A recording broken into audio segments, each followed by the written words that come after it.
Hello, everybody. This is Philip Soboyede, and welcome to the Soboyede podcast and experience. I hope everybody is doing good out there tonight. This is the first show that I'm going to be putting out, and hopefully, this is the beginning of a very long and lengthy podcast that we have, for you folks out there nationwide. As you know, I'm definitely based out here in Atlanta, Georgia, and trying to have a dialogue and conversation around the topics that are important to me. As you guys probably know by my bio, I'm heavily involved with the firearms in the Black 2A community, but there's other things I want to talk about. There's other concerns, other questions, other layers of discussion I want to be able to talk about with a lot of different folks that are out there. So hopefully we can have a good conversation every Monday night at 8 o'clock and definitely have some good dialogue and questions and get some feedback from me. We're going to have really two basic topics tonight. One is politics, specifically Black folks in politics. And secondly, we're going to talk about the hidden or the financial respect or lack of respect the Black dollar gets in the U.S. as it applies to working with some of these companies that they want our money, but they don't want to acknowledge us. And to me, when that happens, you are nothing more than a financial mistress that's being used and abused, and you're not getting the value add that you should have as a consumer. So with that, we're going to jump on in it.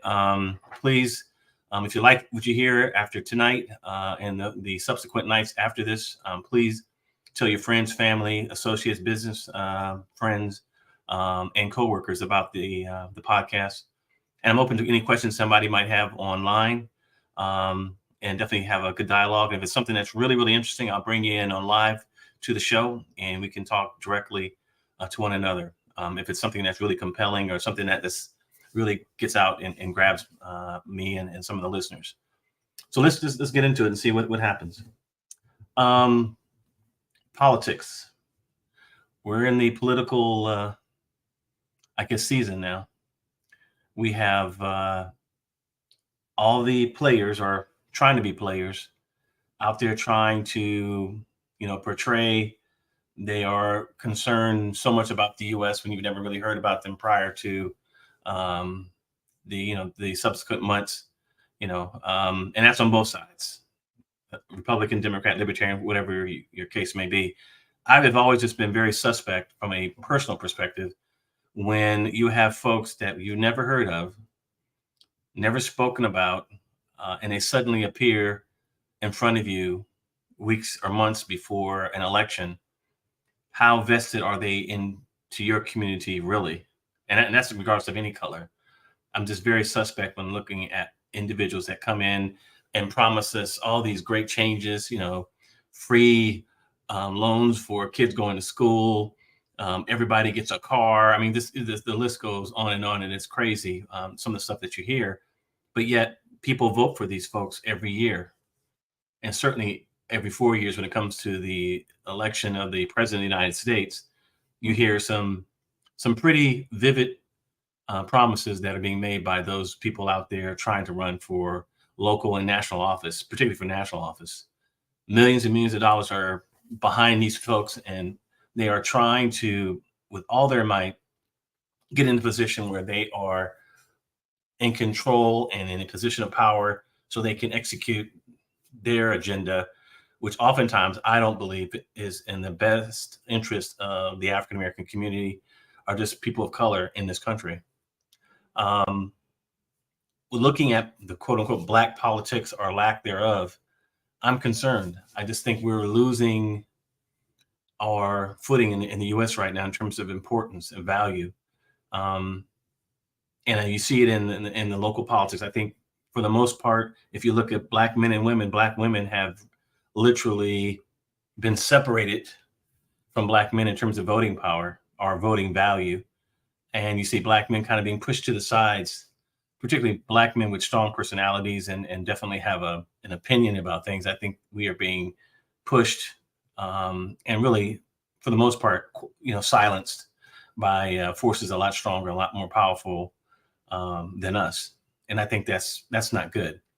I think that's something that we should really understand what's going on.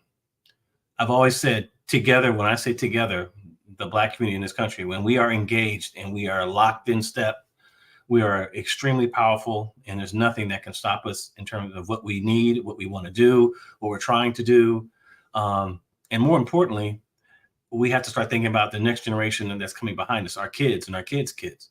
What are we leaving them in terms of value, of power, of stability, economic progress? And those things right now need to be really talked about at length and put on the table and say, okay, this is the problems that are facing the Black community. What politicians are going to address that? I think incarceration is something that we don't talk about enough. In the organization that I am the president of, I get a lot of phone calls, a lot of emails from Black men across the country that are unable to do anything because of a felony, something they did 20, 30 years ago in some cases. I don't think that's right. In those rare cases where I think somebody has been violent, has hurt somebody, killed somebody, yes, I would agree. If you have a felony in those particular instances, then you should not get the right to vote again, or the right to bear arms, or be able to get a job, and not have that stigma over your head as you try to move forward. I think it's very, very tragic if we are punishing someone their whole life based on some of the felonies that are being put upon them. And now, when I say felonies, this could be a man or a woman that has sold marijuana, got a felony, and is unable to get a job because of marijuana. And quite frankly, in a lot of places in this country right now, marijuana or weed, whatever you want to call it, is legal. So why are we have these folks unable to enter the economic mainframe of society when they are being punished for the rest of their life and unable to do anything, and being really pushed in a corner where they're going to either do something illegal or damn near illegal? We need to start thinking holistically on how we treat our citizens long term. And I'm not saying baby someone. I'm certainly saying have folks in place in political positions, mayors, city councils, um, congressmen, senators, vice president, president, that have a concern, a connection, and an understanding of what is really better for the country. That's how I make my votes. I look at pragmatic policies that make sense for folks that are just out there trying to make a living, trying to survive. It makes no sense to me, again, to have someone who was 18, 19, broke the law, had a felony placed on him or her, and then unable to do anything for the rest of their life, where they are just really unable to just apply for the majority of jobs that are out there, especially with computer systems, because computers they have a long memory. You can't lie about anything on the application anyway.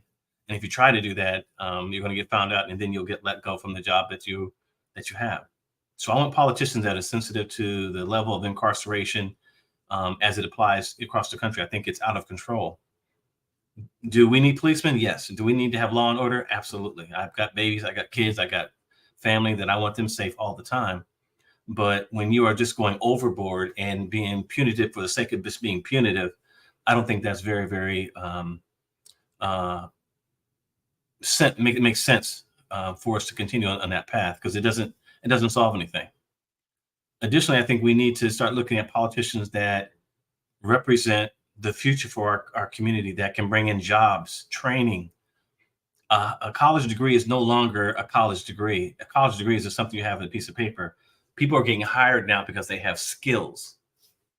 I want politicians that advocate for bringing skill sets and training to our people and the people across this country that will enhance them, that will improve their reality, not just talking for the sake of talking. We need jobs. We need better schools. All that has to be really considered when you're looking at a politician. So what I recommend to everyone, and I'm giving my recommendation if you don't want it, if you're thinking about looking at voting for someone, take away the brand or the team they're representing, and it is a team. Take away the Republican team and take away the Democratic team. Take away the Libertarian team logo that they have on their chest, or they're being supported by, and just look at their policies one by one. What do they think about school vouchers? What do you think about crime? Do they have any kind of programs for kids to get integrated into to give them some kind of support system? What do they feel about some of the companies being supported that come back into the neighborhoods and hire folks that are looking for jobs? And absolutely look at those same politicians, as I just mentioned earlier, and what do they think about the incarceration of folks who've done what I call minimal crimes? They haven't hurt anybody. They might have robbed something or stole something, but nobody was hurt. No other person was involved. What is their philosophy on that? When we start looking at things like that, I think we'll get better politicians and better police officers who can definitely help us as a community. So I think it's really, really important. Hold on one second here, folks. I'm getting a call right in the middle of the show. I think there is a lot of, I don't know how you want to call it, discussion or banter back and forth when you see these shows. They have the debates. They have really eloquent speakers that they're talking about these beautiful philosophies of how they're going to change the United States in the next 4 years if you just vote for me.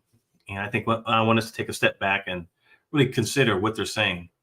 Does it make sense? Is it going to help us? It's going to help people that are out there just trying to make it. I believe right now we're in a, if not a recession, we're in a working recession. In other words, we're working our way just to stay above water. And that's everybody. They're trying to control the rates. They're keeping them relatively high to slow down and inflation and some other things. But people are really struggling out there, and they are no longer thinking that it's a recession. They are really getting hit with jobs and the inability to secure economic stability for themselves and their families. So people are really feeling that. And I think with that, we need to make sure that we have politicians in place that value and understand that journey that a lot of us that look like me and others that they go through on a daily basis. If we don't, we're going to continue to have the same problems that we have. It makes no sense to me to have a person voting for a particular party just because everybody else in their community votes that way. I'm not loyal to a fault. I'm loyal. I'm loyal to those that are loyal to me and to my family and to my community, but I'm not going to sit there and vote Democratic or Republican just because that's what everybody else does in my neighborhood, or that's what the majority of my folks do. I think if we continue to do those type of things, we're going to continue to have the same problems that we have.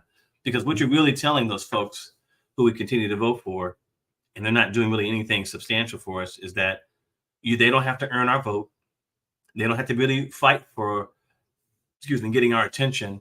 They're merely going to have to show up in one of our community events, wave, pull out a beer, play a guitar, play the sax, and walk off. And we're going to say, kumbaya, that's the person that's going to help the Black community or the country the best. I think that's a faulted way of thinking based on how people are really need to think things through. Look at their policies, and you base policies based on what's important to you.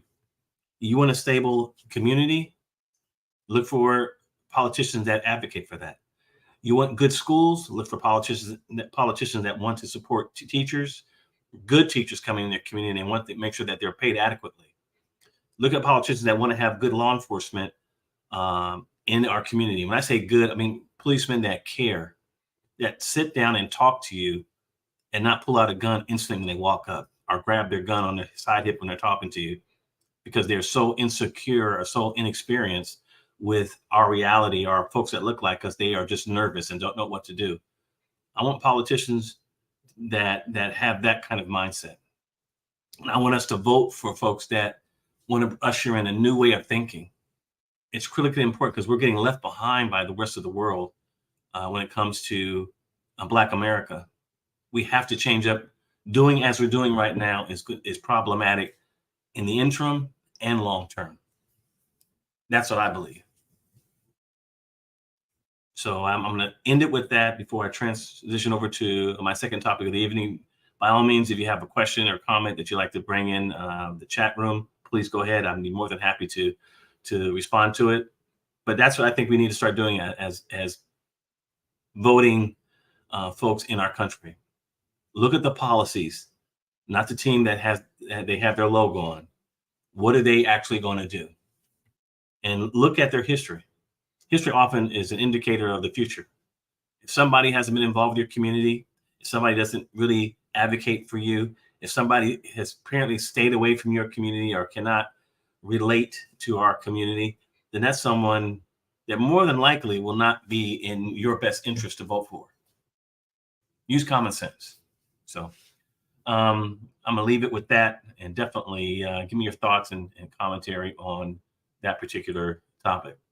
Now, the next thing I want to talk about is really not only a pet peeve. It's kind of related to a little bit to what I talk about in terms of politics, but it's more the realization that as a people, we don't do. And what we don't do as a people is to look at our dollar, what our value as a consumer is in this country. We have billions and billions of dollars that we utilize and go out and purchase products as a consumer every day. But I believe most of these companies that are taking our money do not want to have anything to do with us. They don't advocate for us. You don't hear about them in our community. They don't hire people that look like us, for sure. And by the way, if you try to go out and reach out to these folks for questions or concerns, they are mum. They don't say anything, because you know why? To them, we're a financial mistress. And you know what a mistress is? Somebody that you do what you want to do behind closed doors. You get what you get, and you move on. And that's what I think a lot of Black folks in this country are viewed as economic source. But that's about it. If you look at our neighborhoods, they've got nail salons, they've got a whole bunch of liquor stores owned by other folks that do not, and I mean truly do not care about us. But yet they want that dollar. They want you to come in and buy that liquor. They want you to come in and get your nails done. They want you to get your hair done. But they don't care about you. You will not see anybody that looks like you working there. They're taking their money and their efforts, and they're going back to their communities with a whole wad of money coming out of your community. And you wonder why their communities are so strong, so stable, have better schools, better housing infrastructure, have a better tax base, because they're taking money directly out of our community that we need, and they're going off with it. So why would you continue? And I mean continue, and it irritates the piss out of me when I see even my own wife going to a nail salon with a group of people that truly do not care. They don't even talk in a manner in which you can understand when you're there, when they talk amongst themselves. And I'm not trying to do any hate mongering. That's not what I'm trying to say. If you go to a place, there should be people that look like you that work there. If you go to a place to buy clothes, Macy's, whatever, you should see some Black folks there. If you go to any type of institution, company, my hope is that you are going to a place that hires folks that look like you. Otherwise, they're just taking your money, if not laughing in your face, laughing behind your back, saying, hey, this guy just keeps giving me money every month, and he knows damn well I'm not going to hire anybody that looks like him. I have no concerns about their plight as a people or their community. I just want their money, and that's all I'm going to give them. Stop going to stores that don't want to have people in there that look like you. I don't get the need or the understanding of why you're going to continue to give your dollar to those folks. I want everybody to think back to the 60s, and we look at the Montgomery boycott. That is the blueprint for success for our community in this country. Because one thing people in this country value, and even more than Black folks they value, is green. If you affect their bottom line, which is their money, that will affect change very, very quickly. Imagine if we had an economic block of folks that were really, really locked in and helping each other, where we said, you know what? until we get change in our politicians, until we get change with the police force being more understanding of our of treatment of our people, let's not go to any banks in this particular city. Let's not go to any stores in this particular city. Let's not advocate any type of going to any restaurants or anything where our money is being given in mass to a lot of these store owners. And if that were to happen, trust and believe, very, very quickly, the mayor's going to get some calls from very wealthy business owners saying, look, you better recognize these black folks and hear what they're saying. We got to do something about that. If we continue to go down the path of just letting people take us for granted, we're going to be in a world of trouble. America is no longer black and white. It's black, brown, yellow, different shades of green, and a whole bunch of other folks. And we are literally being pushed at the bottom, further and further and further down down this path of being not important, non-existence, and the invisible man, literally, or the invisible woman. Every other community is working together, and I'm not mad at them. That they're doing what they're supposed to do. But it kills me watching us walking in single-handedly instead of collectively and expecting mass change. Nobody's really going to respect you coming in and you're yelling by yourself. They might appease you for the moment, but for the most part, they're not going to change their policies, nor will they change their mindset. They believe in continuity, keeping the same thing going the same way because it's benefiting them. But we need continuity on our side that advocates for our folks to be treated well, to have opportunities. So when I say the financial mistress or being a financial mistress, that's what I'm talking about. Making sure that you are represented in the places that you go. Make sure that you're treated fairly, you're giving discounts, and then people understand that you are bringing an importance to their company because you're a consumer with money. You have cash in your hand and you're going to these places and you're giving them cash. You want something in return outside of the product. When I go to a restaurant here in Atlanta, and I mainly go to African-American owned restaurants, I expect good service. And I know when I go there, I see people that look like me, the owner looks like me, and he understands or she understands the value that I bring as a consumer. That's what I enjoy, knowing that I'm going to a place that I'm respected and valued. And I think oftentimes our people are just frustrated or not really understanding what's going on, and continue to give people money on top of money on top of money, when in fact they should be holding that money and reserving it to businesses that, if you can't go to a black business, go to a business that hires black folks and understands the value that we bring. I am not a segregationist. I'm not a person that advocates a position of pushing and separating folks. I just want to make sure that our community gets what we need to get so we can take care of our kids and take care of our wives and take care of our friends and family and our community. I want to make sure that we get what is due. We've earned this right. Our forefathers sacrificed so much for us to get here.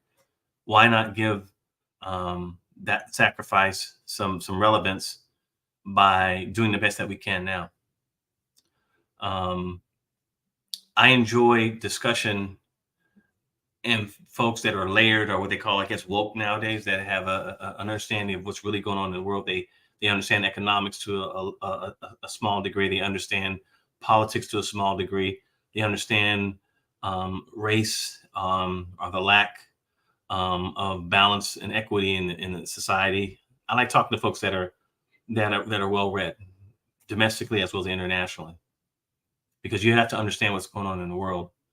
And America has become a place where the most organized community is the most powerful community. That's it. If your community is organized, you're going to do well. If your community is in chaos, chaotic, uninformed, uneducated, unskilled, does not have the financial backing or the wherewithal to do anything, you are going to be in trouble. They forecast in the future, the Black underclass will be a large majority of the homeless in the future. of this country. So people have already anticipated where things are going to be for our community if we don't watch out and change that dynamic. Just imagine in 2050, you see hundreds and thousands, and if not millions, of Black folks who are just literally living on the streets because they're unable to have any skills. They're unemployed. They don't have jobs. They've been incarcerated. They're pushed out of the economic mainframe of society. And there's a lot of people in this country, unfortunately, that want to keep us there. That's the goal that they want for us. So we can't blame anybody at this point, because we definitely have the skills to do differently and to do better. I'm just advocating a different position. Let's wake up, slap each other in the face and say, okay, we got to start doing something. We got to start grabbing these young boys who in many cases that come from a neighborhood that I came from, where they didn't have a lot of fathers present. And those kids had to go out and just kind of fend for themselves. They had to learn how to be a man on their own. Their mothers tried, obviously. But I believe that there's nothing like having a man in the house that really stabilizes a young Black boy. And that's just, that's what my feelings are on that. So I talked about a couple of topics tonight. I hope that I have generated some interest, as well as some thought processes that we have, particularly when it comes to financial mistress. Let's stop being a financial mistress. Let's stop doing that. We can either become producers or consumers for the future. I hope we're producers that are in control of our destiny. I hope we're in control of our communities. I think and hope that we are in control of the narrative that's going to be placed out there on the dynamics of the African American community and us as a whole. So let's start thinking. Let's be advocates for each other, for each other. Let's stop the crabs in the bucket mentality and start uplifting each other as opposed to pulling each other down, because we have too much of that right now. So with that, that's the end of my podcast. This is Philip Soboyede and his podcast, First Time Out. Hope you guys enjoyed it, and I look forward to talking to you guys next week. And with that, I'm out.